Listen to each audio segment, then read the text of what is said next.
If you saw my last update on the Millie's remodel house, you'll remember that the only working bathroom was the port-a-potty at the curb. Consequently, I was anxious to get the bathroom floor tiles installed ASAP. Alright, so I picked up the tile. Problem is that it looks like it's gonna rain. And I gotta close this or all my truck's gonna get wet. So I'm gonna go ahead and take apart the tiles and hopefully put them down. I got plenty of room. Tiles are in the truck, all my tools are in the truck, and now it's safe from the rain. Time to go home.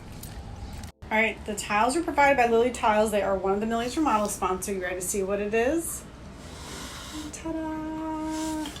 Totally love these, especially for the one room. I know it's not showing up, but these are a pretty navy color. All right, this is the first layout that I'm looking at. It's like this pretty kind of chevron layout. So, and let me show you the other layout. All right, this is the second layout, more like diamond shapes. So let me know what you like. Hey, forgive me because I had these laid out wrong. So now the lines do match up. These are 1/8 inch spacers and that should look great. Good morning guys, down here at Millie's Remodel, and I'm getting ready to finish installing the ETTA. Well, the ETTA's installed, but I need to install the Curdy band on all the seams. Ooh, that light. Anyway, it is so important to install a waterproof uncoupling membrane before tiling. To see how and why, click on the link in the upper right hand corner or check in the description below. Let's talk about tile, because honestly, the part that takes the most time is figuring out the layout. So I want to show you what I've done.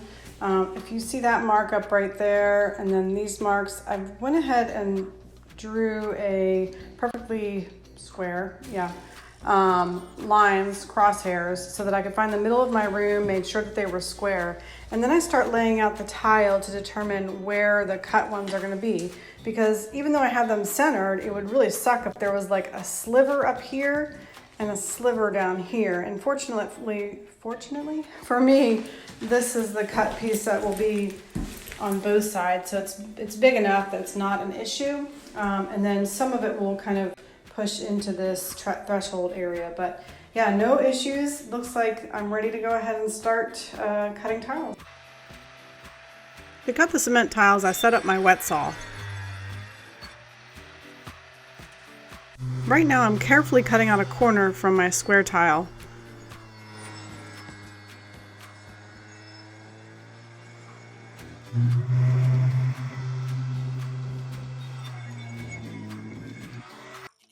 Once my border tiles were cut, I mixed up my thin set and started installing the tiles, working from the center out.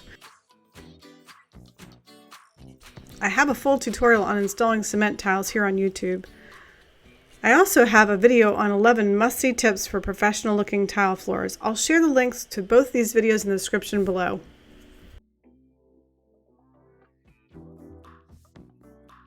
Time's coming along, but I wanted to go ahead and show you a tip. You may see the letters written right here. I write on the baseboard or under the baseboard when I'm making cut pieces, and then on the back of those pieces I'll write that letter, and that just helps me keep track. I also cut all of these before I mixed up the thin set, because that way I'm not wasting time. The tiling in the bathroom is finally finished. Well, it's installed. We haven't grouted it yet, but check that out. Yeah, I'm really loving it. I feel like it's kind of a houndstooth look. What do you think?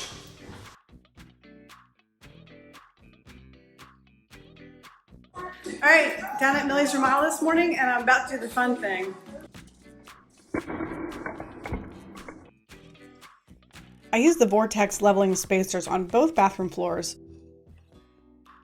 Once the thin set has cured, in our case overnight, I can kick the caps and the spacers pop out. Then I can remove the spacers and reuse the caps. Cement tiles require a little more care than porcelain tiles because they are very porous. Before grouting the cement tiles, they have to be sealed according to the manufacturer's instructions. I really want to show you something amazing. We have reached a milestone. Woohoo! We have a toilet in the house and a vanity. These tiles from Lili Cement tiles are gorgeous. I love the modern look and how beautiful they look in the mid-century modern house. I'll leave links to the tiles I used in the description box below, or click on the link in the upper corner of this video. Thank you so much for watching this video. Be sure to click that like button below if you liked it. And hey, don't forget to click that subscribe button up there, and you'll never miss another DIY video tutorial from Pretty Handy Girl again. Speaking of not missing anything, I'm on all these social channels. Come find me at Pretty Handy Girl.